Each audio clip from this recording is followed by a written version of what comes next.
Hello everyone, কেমন আছো তোমরা সবাই? আমার ইউটিউব নতুন একটি ভিডিওতে তোমাদের সবাইকে ওয়েলকাম জানাই। আজকের ভিডিওটা প্রতিদিনের থেকে একটু আলাদা হতে চলেছে, কারণ তোমরা সকলেই জানো 24শে মার্চ আমার বরের জন্মদিন ছিল।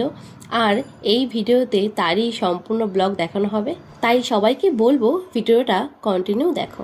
এখন বাজে প্রায় সকাল 9টা, আর ঘুম থেকে উঠেই ড্রেসটা চেঞ্জ করে চলে এসেছি রান্নাঘরে বরের জন্য চা করতে। ওর আবার একটা ব্যাড হ্যাবিট, ঘুম থেকে উঠেই আগে চা করতে হবে এবং ওকে চা খেতেই হবে। যেহেতু বরের জন্মদিন বলে কথা, তাই ওর একটু আবদার তো রাখতেই হবে। রেগুলার চাটাও নিজেই করে, আমি করতে পারি না, কারণ আমি তখন ঘুমিয়ে থাকি। নিচে গিয়ে চাটা বানিয়ে নিয়ে আসলাম। এবার দেখি ওর রিয়াকশনটা কি হয়। ওকে এখন ঘুম থেকে তুলবো, ও মোটে উঠতে চায় না, তবুও আজকে খুব তাড়াতাড়ি উঠে গেছে। তাহলে ও ততক্ষণে চা খাক আর আমি যাই একটু রান্নাঘরে, কারণ রান্নাঘরে অনেক কাজ পড়ে রয়েছে। এই বেসিন ভর্তি এতগুলো অপরিষ্কার বাসন কি করে এক তরিতে পরিষ্কার হয়ে যায়, তোমাদের টেকনিকটা শিখিয়ে দিই, দেখে নিয়েছো? এরপর থেকে নিজেদের বাড়ির কাজগুলো এইভাবেই করবে। ফাইনালি আমার রান্নাঘরের কাজ শেষ হলো। এখন আমি ব্রাশ করব।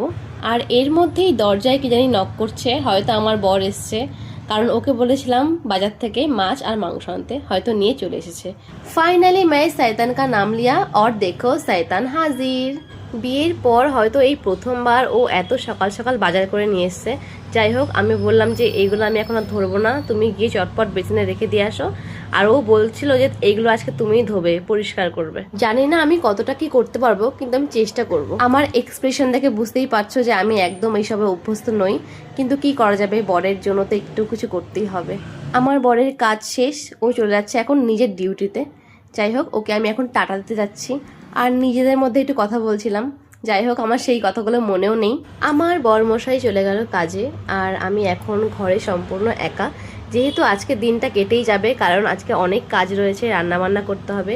ওকে আমি টাকা দিলাম, ও আমাকে দিল, দেন ও চলে যাচ্ছে ওর ডিউটিতে, আর আমি এখন আমার ডিউটি করব। আজ বাইরের পরিবেশটা বেশ সুন্দর, রোদ উঠেছে, কিন্তু ব্যাঙ্গালোরে কিন্তু কলকাতার মতো অত গরম নেই, নর্মাল টেম্পারেচার। সত্যি কথা বলতে ওয়েদারটা ভীষণই সুন্দর। এখন আর কথা